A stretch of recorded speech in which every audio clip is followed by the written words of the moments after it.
Good morning. It's Thursday, and Thursday at Washington Carnegie Public Library means story time. So I'm going to read you a poem and I'm going to read you a story. But before we do that, we sing our story time song. So here we go. Are you ready? If you're ready for a story, clap your hands. If you're ready for a story, clap your hands. If you're ready for a story and you really want to show it, if you're ready for a story, clap your hands. If you're ready for a story, find a seat. If you're ready for a story, find a seat. If you're ready for a story and you really want to show it, if you're ready for a story, find a seat. Right, today we're going to read a poem by Rudyard Kipling. Now he was a writer from he lived in like the late 19th century, wrote a lot then. He wrote a book called The Jungle Book, and you may recognize that because I'm sure you've seen the movie. But this is from this book. We have a few of these books, and the series is called Poetry for Young People. And you can check this out at the library. We have these here. The poem I'm reading today is called The Way Through the Woods. They shut the road through the woods 70 years ago. Weather and rain have undone it again, and now you would never know. There was once a road through the woods before they planted the trees. It is underneath the coppice and heath and the thin anemones. Only the keeper sees that where the ringdove broods and the badgers roll at ease, there was once a road through the woods. Yet if you enter the woods of a summer evening late, when the night air cools on the trout-ringed pools, where the otter whistles his mate, they fear not men in the woods because they see so few. You will hear the beat of a horse's feet and the swish of a skirt in the dew, steadily cantering through the misty solitudes, as though they perfectly knew the old lost road through the woods. But there is no road through the woods. One of the great things about this series is they have, see below the poem, you can see the words that are used in the poem that you might not know. They put the meaning here, a bit like a dictionary. So a coppice is a thicket, a heath is uncultivated land covered with low-growing shrubs, anemones are a type of flower, a ringdove is a wood pigeon, broods is a verb meaning sits on eggs to hatch them, and cantering is another verb, and it means faster than trotting but slower than galloping. So that's The Way Through the Woods by Rudyard Kipling. That's our poem for today.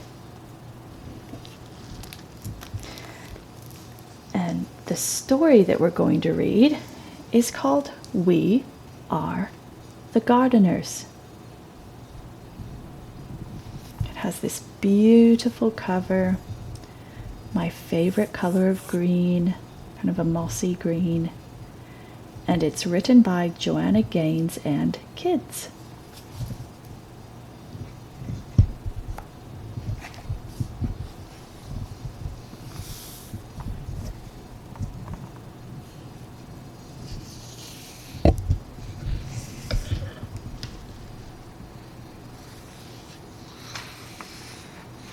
We are the gardeners.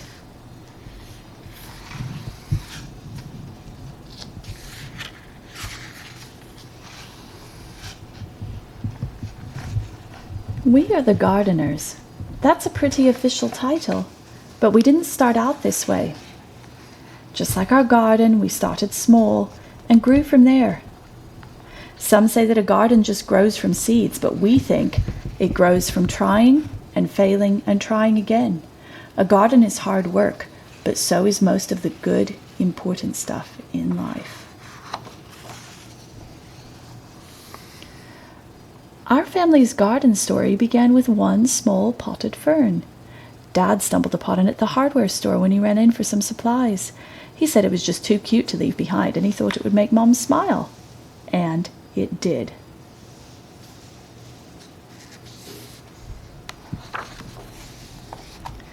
We chose a sunny windowsill for that pretty little fern. It seemed like a good, safe spot for him to grow. This was back when we were little kids, but we still remember visiting the plant every day to give him a drink. And sometimes we'd even whisper to him a little bit. And then, plot twist, out of nowhere, our fern died. Death by overhydration. That's just a fancy way of saying we gave him way too much water. Looking back, each one of us must have watered him every day. That's a lot of drinks for a little plant. By mistake, we loved that plant to death. Some people tell themselves they are no good at something after one small failure, but no chance were we going to give up that easily. So we checked out some books from the library, and we found out that ferns can be tricky and prefer to live in a shady spot. Apparently, a plant's leaves can communicate to us what they're needing. We also learned that most plants have good manners and like to sip, not gulp. Lesson learned. Dad got us a fresh fern, and with it came fresh hope. This time we set the pot on our piano, way on the other side of the room, where the sun wouldn't give him so much attention. We made a watering schedule, and we took turns saying a lot of nice things to our little sprout of a plant. And fern number 2 lived and thrived and grew, and finally, Mom got him a little potted friend. See? There's the first fern, and he's twining, and then he has a friend, and 2 more friends. And then another, and then 1 or 2 more. We noticed that talking to our plants actually helped them grow bigger and stronger, so we added some songs and jokes into the mix. Unlike when we overwatered, 0 plants died from us talking too much. Pretty soon, plants were taking over the house, and Dad said it was time to graduate to outdoor gardening. Mom was as excited about the new outdoor garden as we were, and she started talking about it with a dreamy look in her eyes. That's when Dad called a family meeting so we could come up with a real plan. We all gathered around the kitchen table and got to work dreaming, planning, and drawing things out. We knew we needed a sunny spot, a place where the plants could sunbathe for at least 6 hours a day. We'd be red as radishes if we did that, but plants just love it. And more than that, they need it in the garden. There is no life without light. There's their water, shed, chickens, and then they've got their plan for their garden. And the notes say full sun, good soil, and water.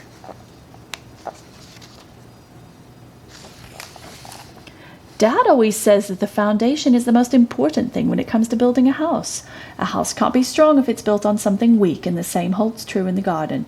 So to make the foundation of our garden strong, we filled it with something called soil. Good soil, which includes a bunch of tiny living things called organisms, can grow things in it. That's pretty amazing when you stop and think about it. A whole hidden world of life is happening beneath our feet. Just because you can't see the good things with your eyes doesn't mean they're not there.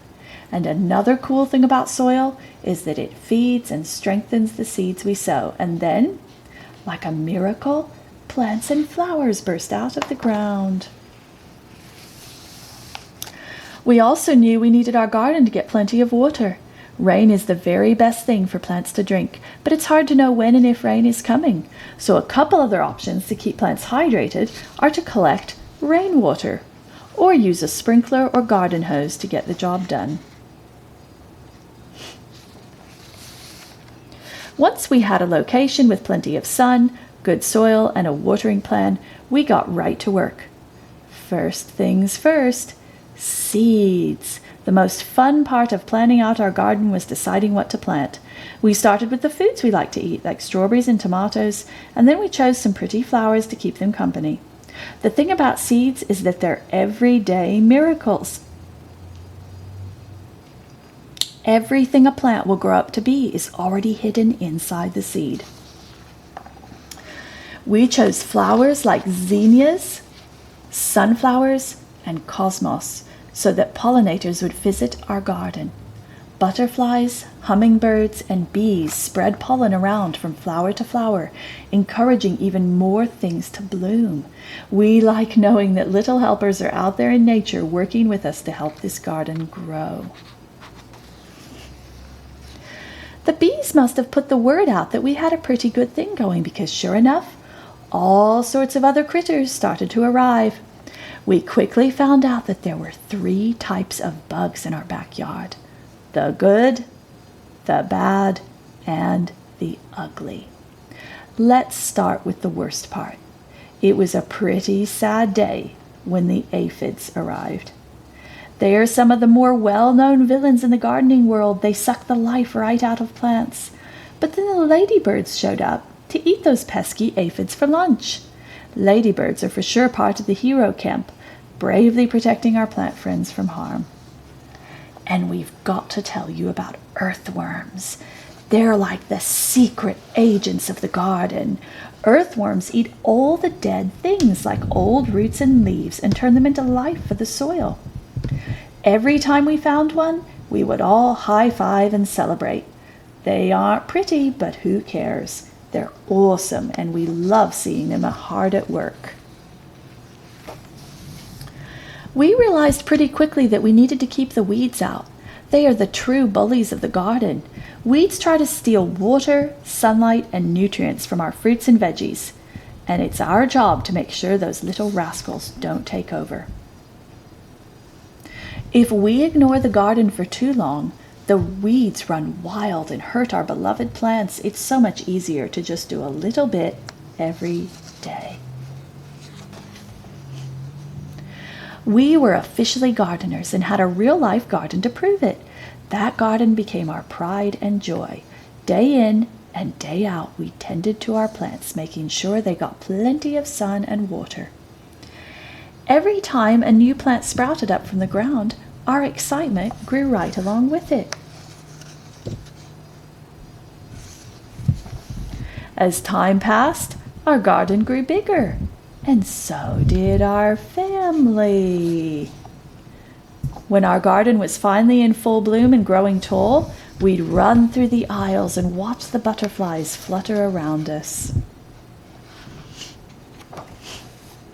But one day as we were mid-skip, we noticed some trespassers helping themselves to lunch, and by lunch, we mean half of the garden.